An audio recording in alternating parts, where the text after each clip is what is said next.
Hello guys and welcome to a brand new video of the Ursina series, and in this video we're going to be looking at actually generating a sort of chunk like a chunk of cubes.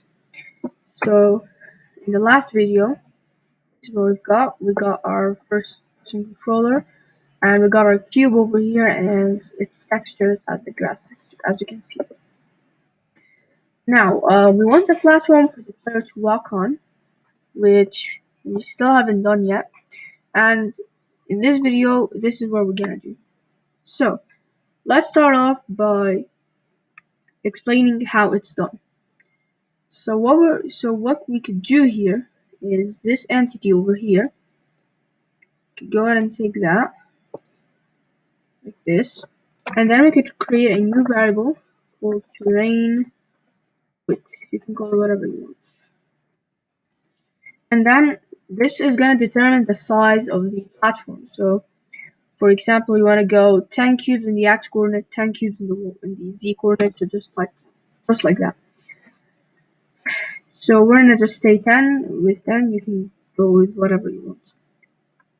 Now we're gonna create a for loop for I in range. Now there is another way. In fact, maybe there's another ways, but I'm just making the easier way. So we're gonna make a for loop, which we're gonna multiply terrain width, so basically 10. Multiplied by terrain width again. Oops. Multiplied by terrain width again. Just like that. And now over here we're gonna put that entity or the cube. Yeah. Now if we run it, we still have nothing, we still have a cube. This is okay, it's totally fine, we're gonna fix it now. This is because we haven't actually assigned the terrain width to the actual position of the cube.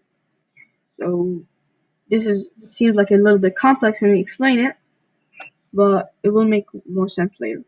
So let's start by cube and then dot x. So this is gonna define the x of the cube, how much cubes are in the x coordinate, and we're gonna set it equal to I divided by the terrain width, like this. This is how we're gonna do it. To run the program, what we should expect is a line like this, which is sort of laggy right now for some reason. We're like not working properly. Let's do the cube.z first. And this time we're gonna do I modulus terrain width, because we go in the other direction now. And again, there we go. And as you can see, it's not lagging or like I guess glitching out. It's probably because of this. Now, if you haven't realized yet, over here we've got these sort of sticking out pixels that are going on here like this. Now I haven't got this direction, but we probably will get it sooner or later. So let's actually fix this problem. Now, there's a function in NumPy called the floor function. So let's just first import. So from NumPy import. Now we're gonna just import the specific function of floor, just like that.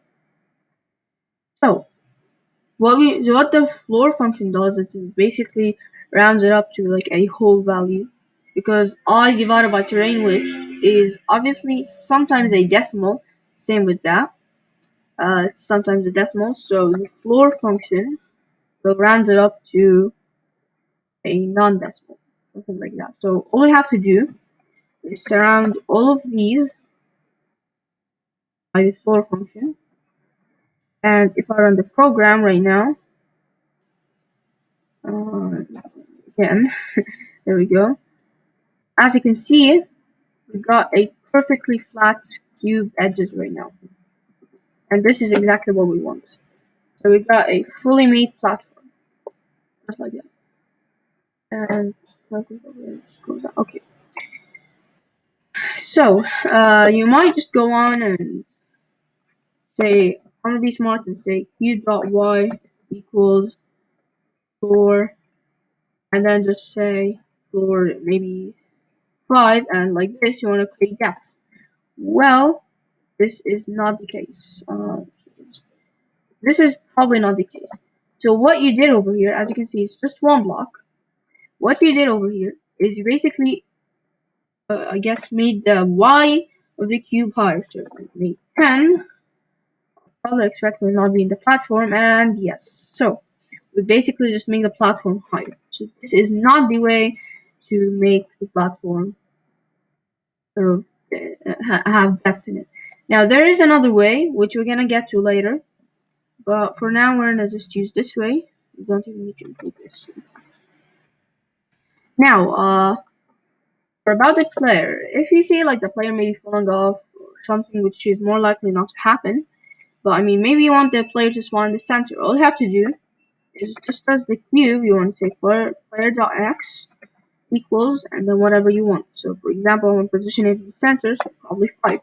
And player.c equals 5. And what you could probably do, I think, is terrain width divided by 2. This will also work. So let's just try for the z. Terrain width divided by 2. And as you can see, both of them are the same. Be in here. I'm going to try for both of them. Oops. There we go. And we are in the center. There we go. This is how you do it. Now, if you probably reached this point and you know how to make a platform like this, then you probably know the basics of Ursina. Like if you were able to do the texturing, to draw things on the screen, to import the first-person controller, and to sort of generate a terrain like this, then you probably know the basics of Ursina. Now, in the next sort of levels, or I guess, yeah, like levels of learning the Ursina engine, what we're probably going to be doing is duplicating blocks, so basically building or deleting blocks like mining, and we're gonna be also dealing with some other modules like nmap, maybe Perla noise, and just stuff like that. And we're gonna also be looking at more efficient ways to generate the terrain, maybe infinite terrain and stuff like that. So if you want to see something specific about the Ursina engine, then be sure to put them in the comment section down below. And with that said, if you like this video, consider leaving a like and subscribing. And I'll see you guys in the next video.